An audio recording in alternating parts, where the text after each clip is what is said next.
আবার একটা নতুন পার্ট নিয়ে চলে এসেছি। আর এই পার্টে শুধু খাওয়া দাওয়া, আর খেতে গিয়ে যা যা হচ্ছে সেটা তোমরা লাস্ট পর্যন্ত দেখো। আর এইদিকে দেখো ঠাকুরের জায়গাটা কি সুন্দর লাগছে, অপূর্ব।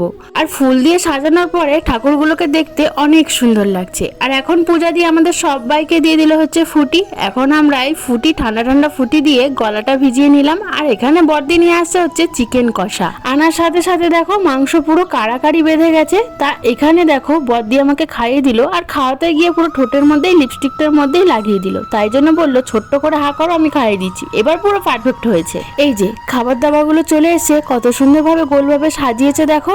এদিকে দেখো আলুর বিরিয়ানি আছে, আর হচ্ছে চিকেন কষা আর ডিমের কষা। তো আমাকে তো ভরে ভরে দিচ্ছে, আমি তো না করেই যাচ্ছি। অত কি খাওয়া যায় বলো, অল্প অল্প খেতে হবে। এই যে কত বড় একটা চিকেন লেগ পিস দিয়েছে, সেটাই তো খেতে হবে। এটাই তো মনে হয় আমার হাফ পেট ভর্তি হয়ে গেছে খেয়ে দে। দেখো কিভাবে লেগ পিসটা খাচ্ছি। আজকের মতো ভিডিওটা এইটুকু, আসি তবে।